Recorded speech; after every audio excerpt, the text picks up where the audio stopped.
Hey everyone. Okay, so today I'm going to tackle the garage space issue. So how can you claim garage space as part of your home office deduction? All I've got to say is on a case-by-case basis.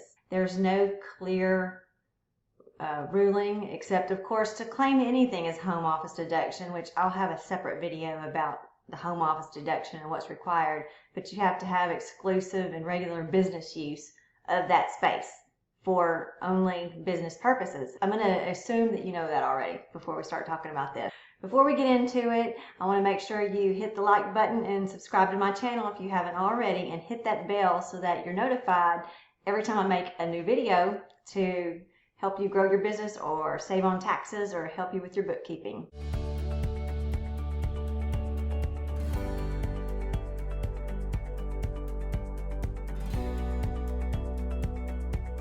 So, all right, garage space as part of your home office deduction. The best thing to do is to look at past court cases, because this is such a gray area.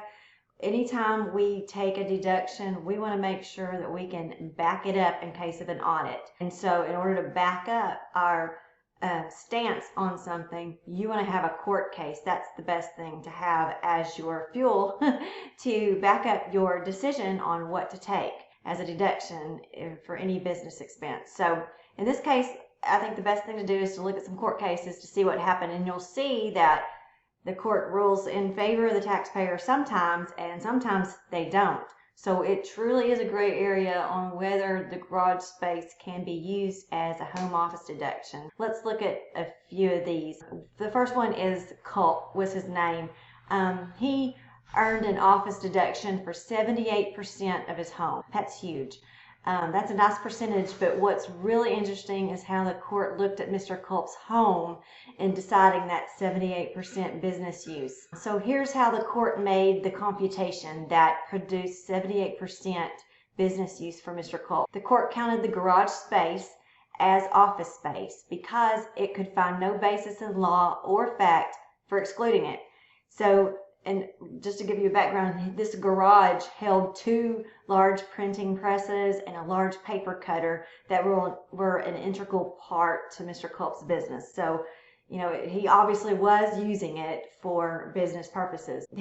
Regarding the utility room that was in the basement where the water heater and furnace were located, the court said that that space failed the exclusive use test for business and for the home office deduction. So that space counted as personal space. And the attic, they even were looking at the attic, which measured 1,128 square feet, and it contained only 100 square feet of usable space. And the court ruled that the other 1,000 square feet was not functional, of course, because that footage was not accessible because of the roof line. So basically the printing took place in the garage, but the IRS said, this is the IRS, said that such space was not usable space, and the IRS did not want it counted in the calculations. The taxpayer and the court agreed that the space should be counted in the calculations.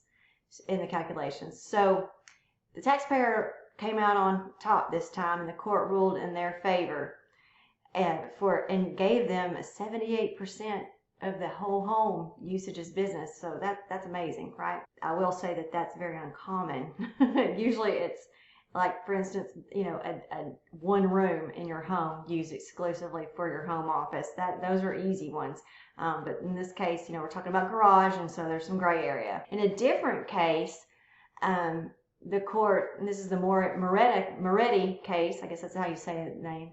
He was renting a 5.5 room house, which means like a 5.5 room. There was a half room they considered in this house. So 5.5 rooms we're talking about, consisting of 2 bedrooms, a den, a living room, a dining room, and a half kitchen. So the court noted that the house also had a garage, and that Mr. Moretti claimed business use of the den, the living room, dining room, and garage. That's what he claimed on his tax return. Well, the court concluded that only the den met the regular and exclusive use requirements for office in the home. They ruled out the garage and the other rooms. They're only allowing the den. So to calculate that business use percentage for Mr. Moretti, the court used the number of rooms, which was 5.5, It's a number of rooms method is what it's called. So they calculated that one room, the den, of the 5.5 rooms in the house represented the business use percentage of the home.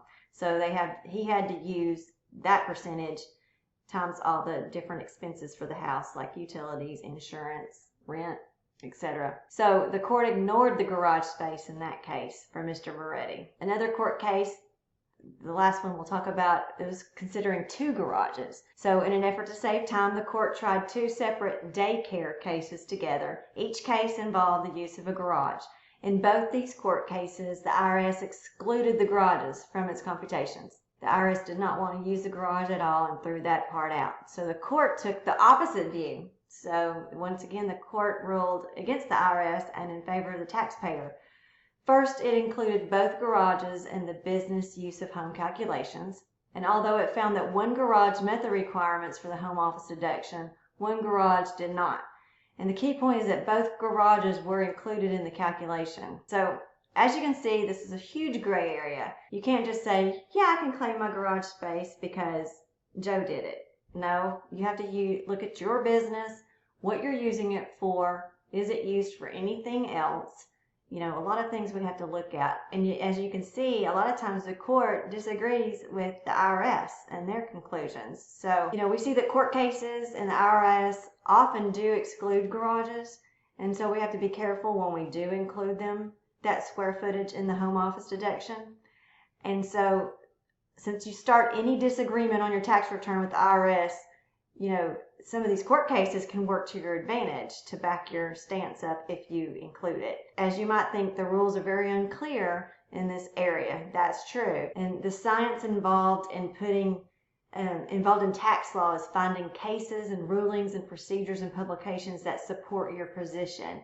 And it's an art. You know, the art form is putting your spin on the deduction, you know, how it helps your business or how your business is different than another one that it was either excluded or included for. Now you can see that, you know, there's no clear-cut explanation. And so one CPA actually might say, yes, you can include it, and another might not, because of the way they're interpreting these laws or the court cases. When there's an unclear, you know, gray area like this, you know, you really have to be able to back up your decision for that deduction. So this was more of an information YouTube video to help you understand that, you know, there's different ways to interpret tax law, and you just want to make sure that you can really back up your stance or your position when you claim something as a deduction. So if you like this video and it helped you, hit the like button. Also in the comments below, let me know of other video topics you want me to cover in the future, and I will definitely take that into consideration. And don't forget to look in the description for helpful links and resources to help you slay your tax bill and to grow your business.